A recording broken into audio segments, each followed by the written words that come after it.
Bax, heç bir büdcə olmadan, sıfır büdcə ilə öz biznesinizi qurmaq istəyirsə, yaxşı izləyin bizi. Risk Trailers 2021-ci ildə mən özümdə sıfır büdcə ilə təsis eləmişəm. Necə? Bax, bizim kimi çap mərkəzlərinin birinə əlaqə saxlasan, biz olaq və ya başqa biri ilə geyimlərin üzərinə istənilən şəkil yazı, hər cür şey vura bilən çap mərkəzləri ilə. Sadəcə özünə bir dənə Instagramda, bir də TikTokda səhifə açsan, başlayırsan paylaşımlar eləməyə. Müştəri sənə ilk sifarişini verir. Məsəl üçün, müştəri deyir ki, bir dənə köynək istəyirəm, qara rəngdə və ya hansısa rəngdə, arxasında belə bir şəkil. Atırsan bizə, müştərinin sifarişi götürsən, əvvəlcə ödənişini alırsan. Bu tip sifarişlərdə əvvəlcə ya yarı ödəniş, ya tam ödəniş alınmalıdır.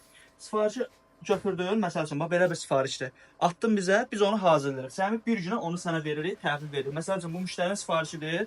Bax, qabaq hissəsində belə bir Seyidoğlu Kabab evi yazılıb, arxasında da yəni Seyidoğlu Kabab evi. Tək yəni işçi geyimləri hazırlamırıq da, istənilən dizaynı vura bilirsən geyimin üzərinə. Atırsan bizə bir günə hazırlıq, gəlib götürüb aparıb müştəriyə təhvil verirsən. Və normal satış qiyməti 25-30 manat olan köynəkləri biz sənə əməkdaşlıq etsən deyə, bizdən daimi işsən deyə sənə yarı qiymətini veririk. Hər geyim üzərində 10-12 manat sənə təmiz pul qalır. Və sıfır büdcə ilə qaçırırsan. Instagramda, TikTokda reklam edib, günə 2 dənə 3 dənə köynək satsan, aya 1000 manata yaxın sənə təmiz xeyir qalır bu işdə. Və istənilən dizaynı hazırlaya bilirsən və ən əsası müştəriyə təhvil verəndə bu sifarişi onun üzərində bizə aid heç nə olmur. Nə bizim klokumuzda vermirik, nə bizim emblemamız olmur. Yəni müştəriyə tamamilə öz brendin, bir dənə də ad qoy qəşəng, öz brendin kimi sata bilirsən. Belə sən də böyüdüb, yəni işini yaxşı yerlərə gətirə bilərsən. Hal-hazırda sıfır büdcə ilə qurulan işlər arasında ən yaxşı olan iş üsulu budur. Ən yəni gələcək vəd edən.